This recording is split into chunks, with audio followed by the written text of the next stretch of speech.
All right, we're here with Dave. Dave is the designer and developer of what is called the Swatclips ecosystem.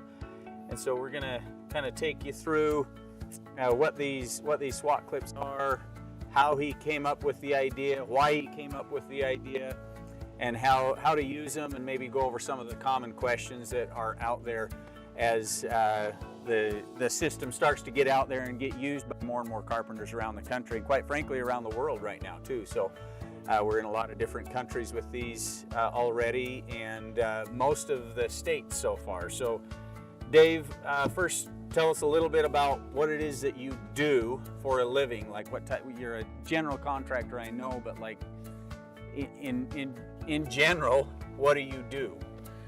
So we run a construction company here in the state of Montana. We do a lot of work in North Dakota, Utah, Wyoming, kind of the western United States, but mostly in Montana.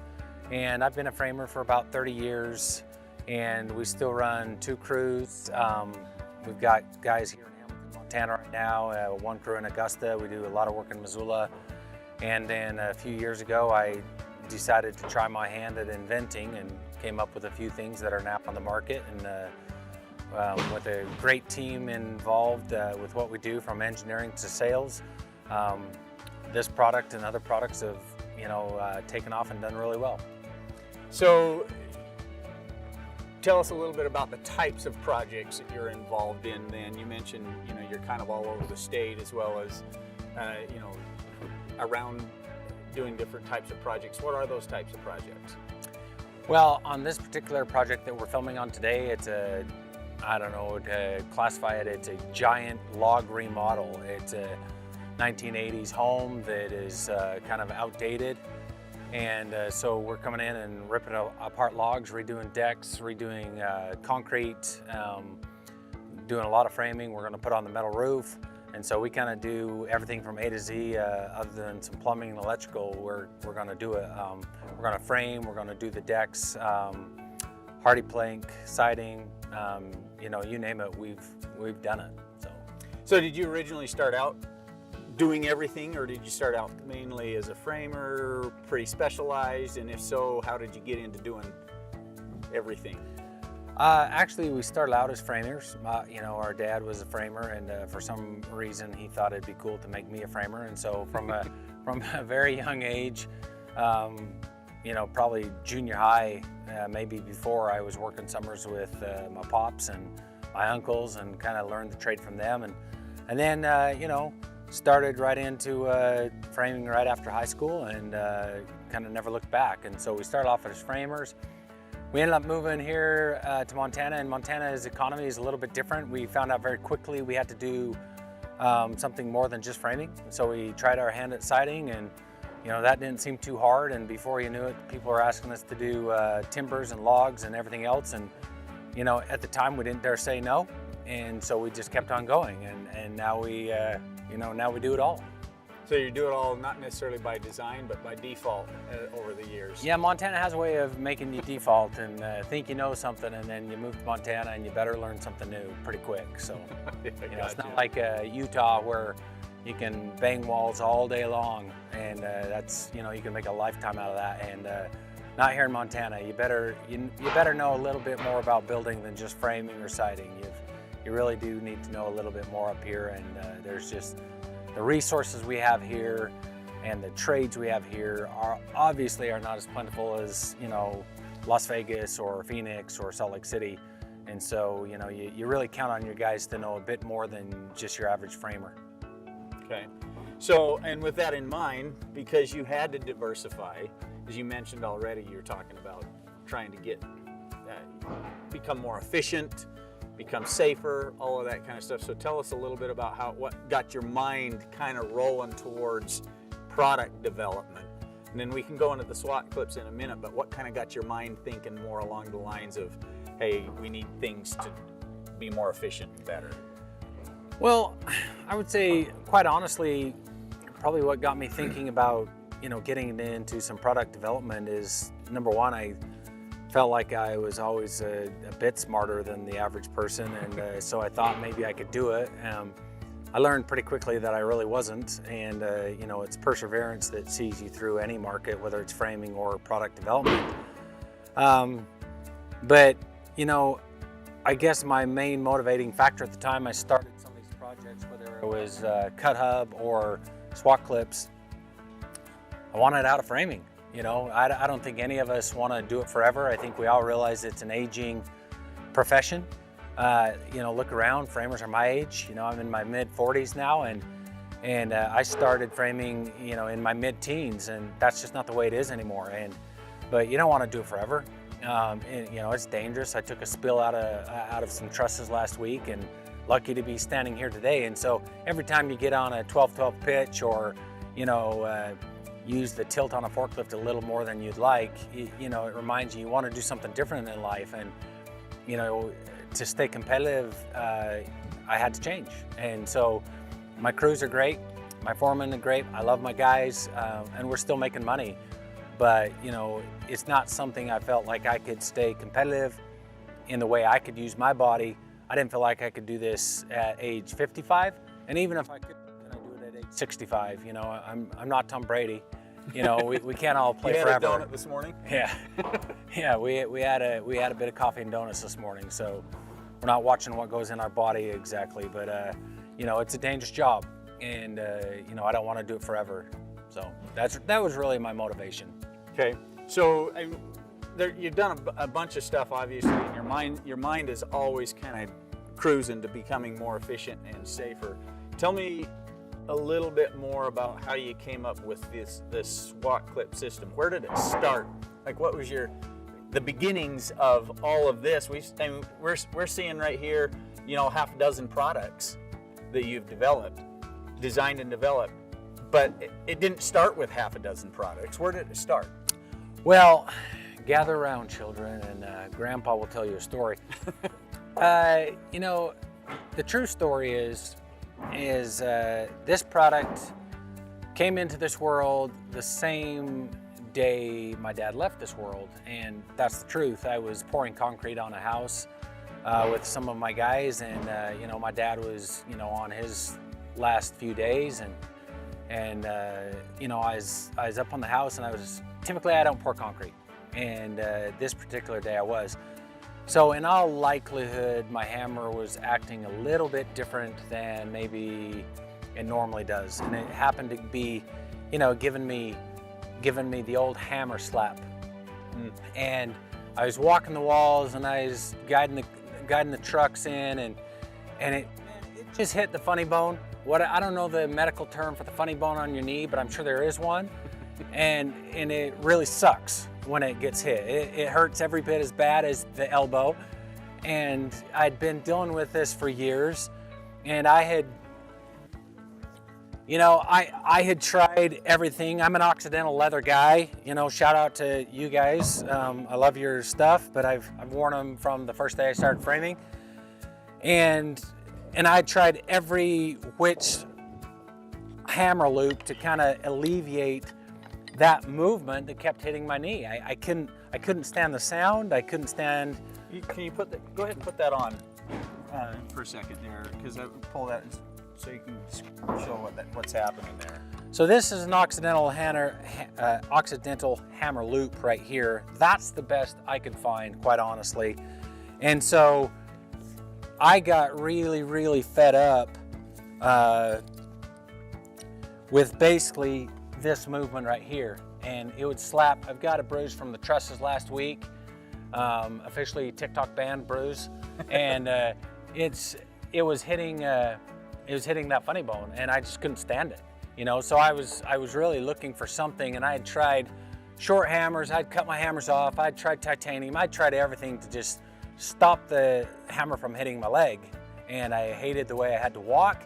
I hated having to kind of straddle that hammer and get a nice little motion going. The framer's waddle, I hated it. I hated jumping off a wall and hitting that funny bone again. I'm sure people out there will know the name of it, but that's one thing I really hated.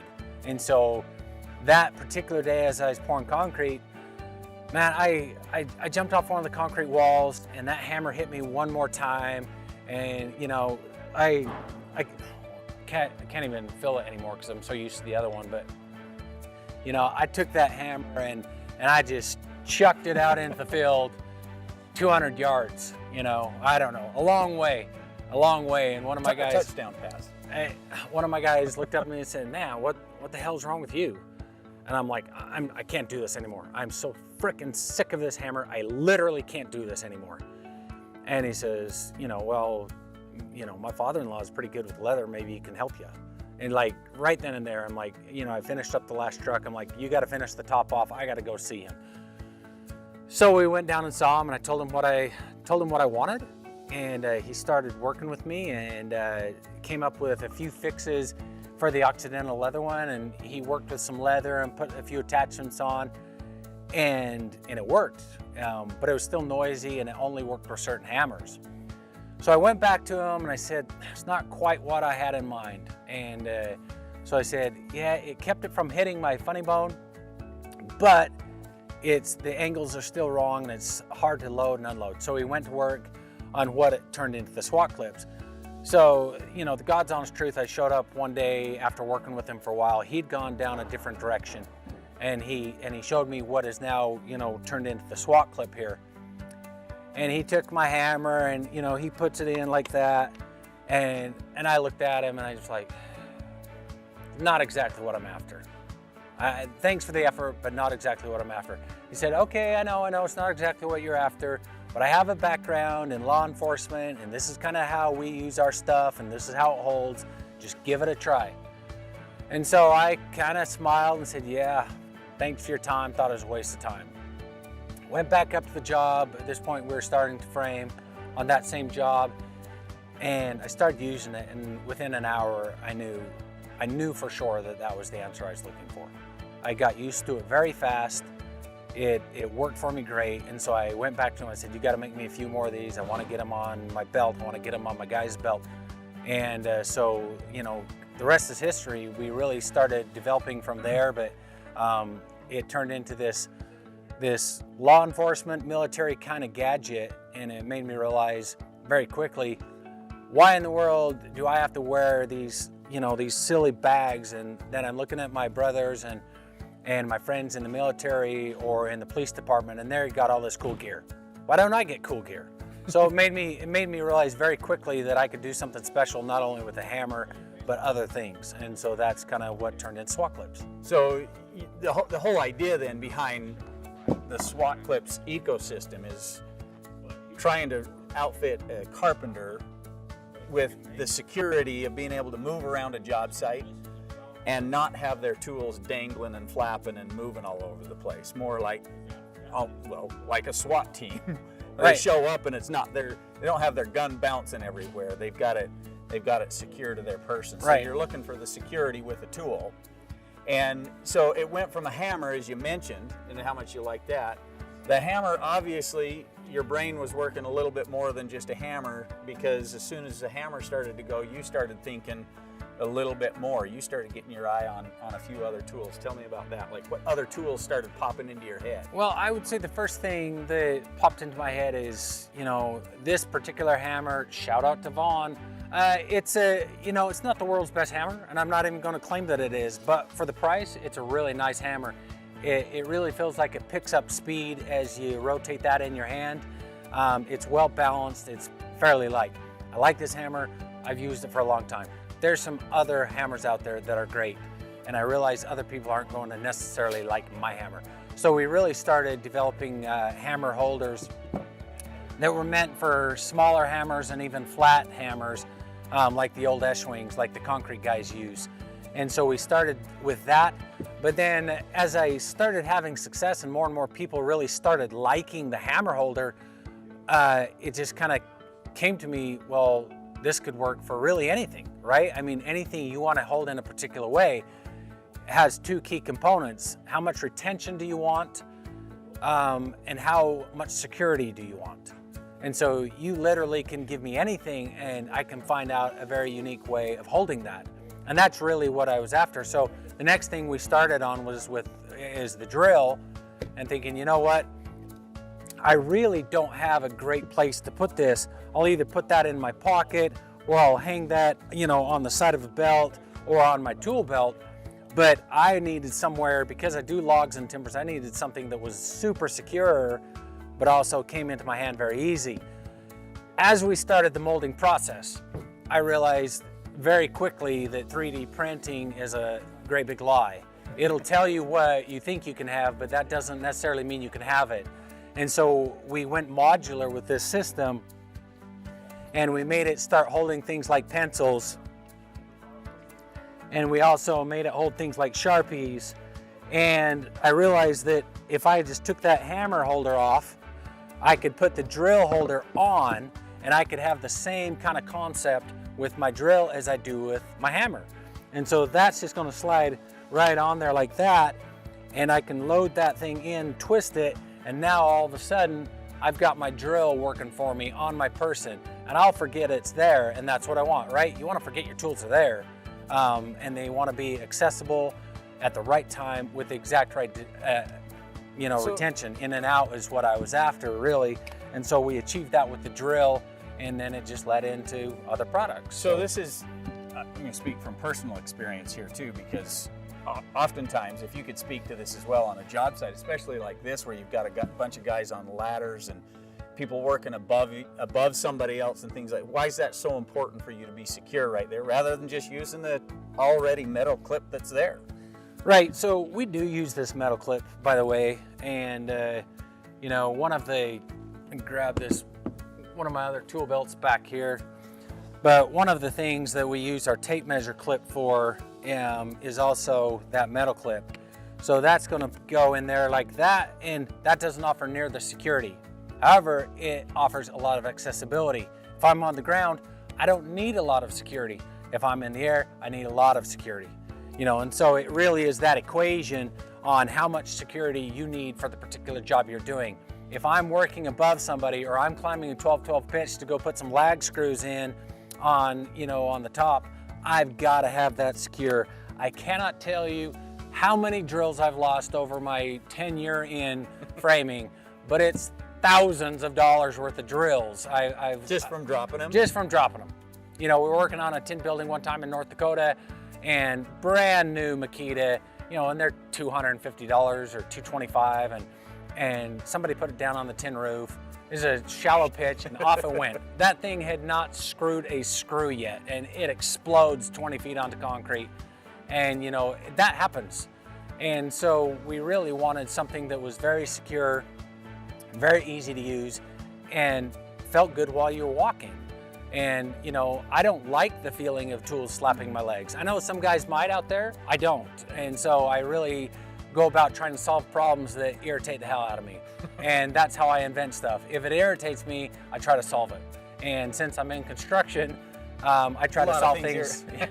I try to solve things in construction, because that's what I do.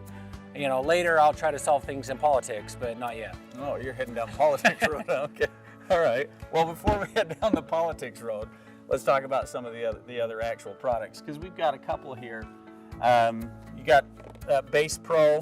That's kind of you call it the Base Pro, because that's really what everything is built off of, correct? So tell me a little bit about that Base Pro. You're wearing one right there, if I'm correct. Right? Okay, so the Base Pro really is what takes every tool along with the Mini, but the Base Pro is more for the drill, the hammer, the drop pouch, things like that. The Mini is more designed for the knife and the bit box and lighter weight tools that we have.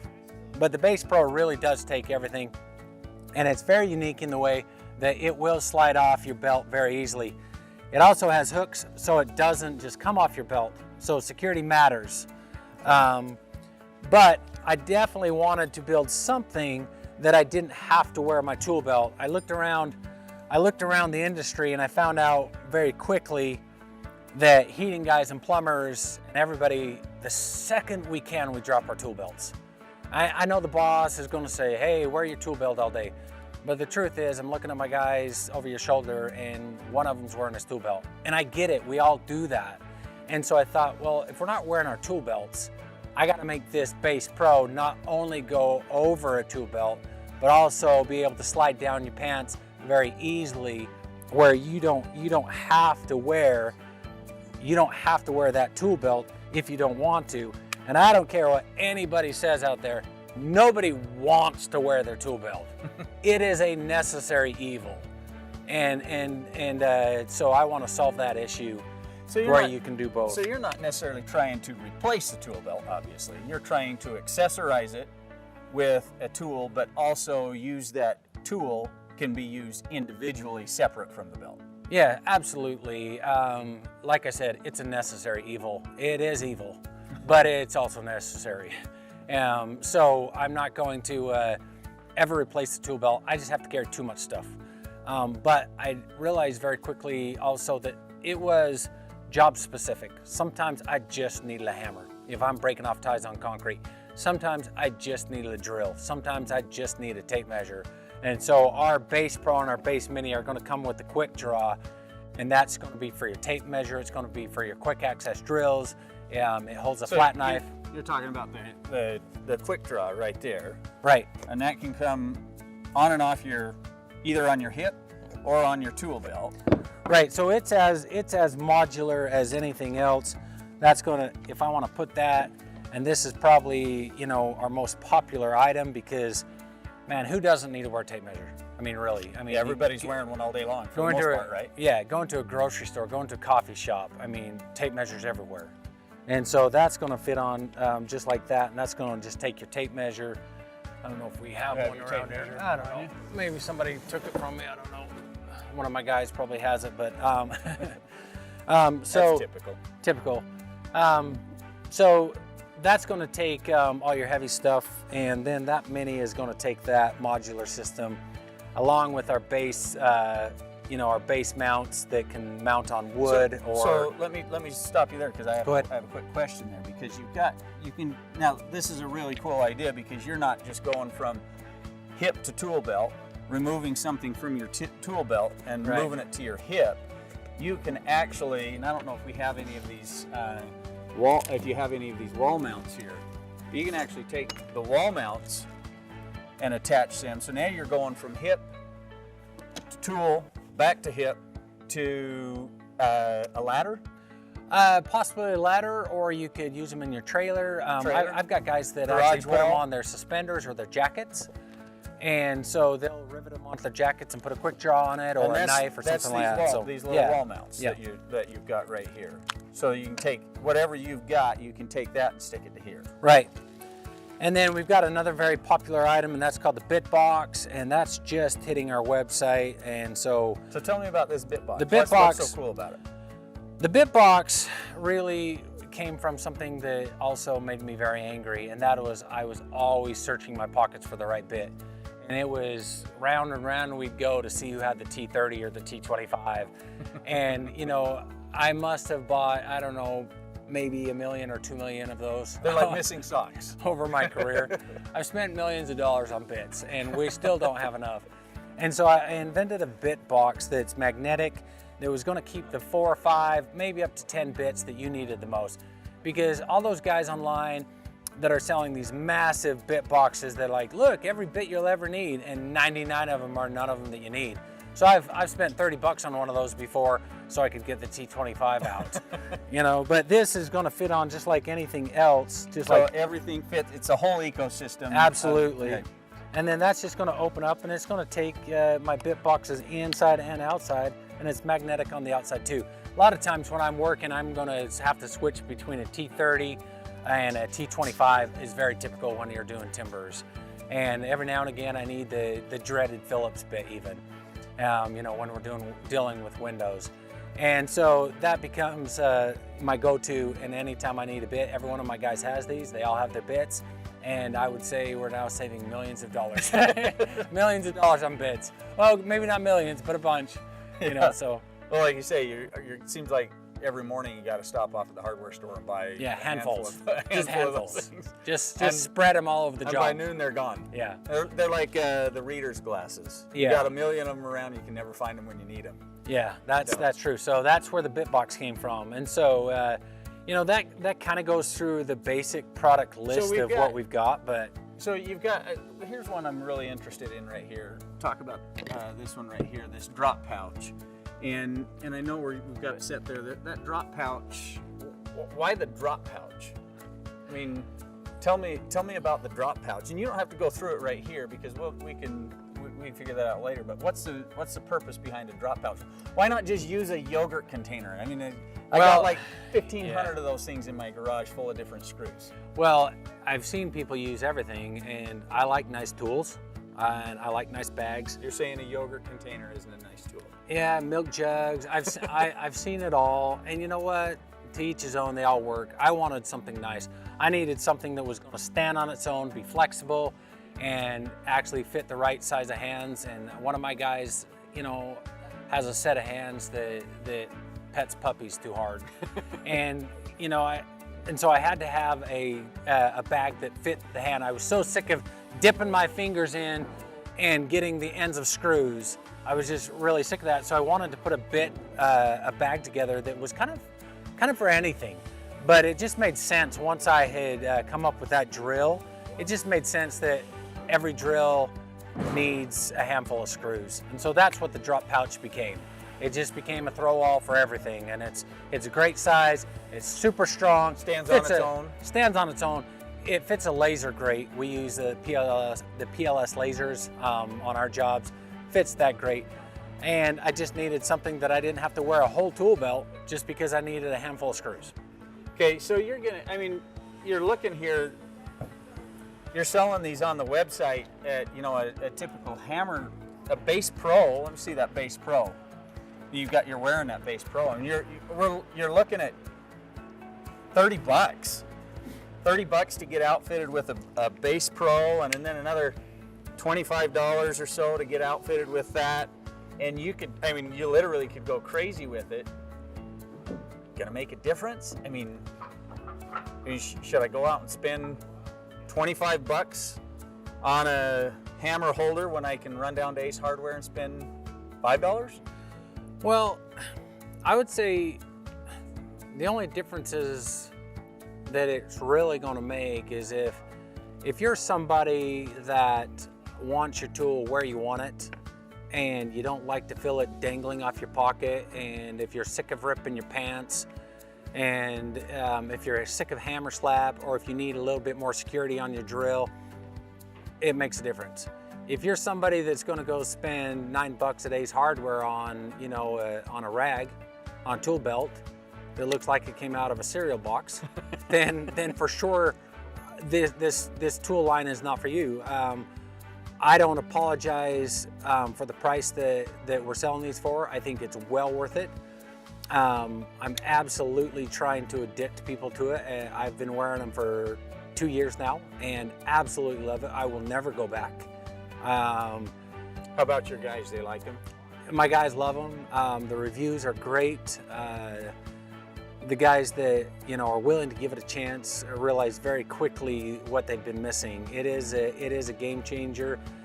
Look, there is nothing in this world that can tick you off like framing. I don't know. Golf? No, not even golf. I mean, maybe if you've ever caught a cord, you know, when you're trying to pull on that cord, and you realize how much rage you have inside of yourself. And that's what construction can do to you. And if you're in construction, you know exactly what I'm talking about. This stuff will piss you off. And so I believe if I can make things that make your day nicer, that make your mood happier, I can't quantify it, but I know it's worth a lot. And we're not asking a ton of money. We're asking $25 to get into our system. It is awesome. I love it. It's being used all over the world. I think it's proven itself out. I would just say, give it a try. You know, try something new. You know, this is not your daddy's hammer holder, but this is the way tools should be held. And we've got a lot of new products coming out that hold tools and gear the way you want to hold them. And that's really what this project is about. And if I can improve your mood on the job, I'm ultimately going to improve your bottom line, and that's the truth.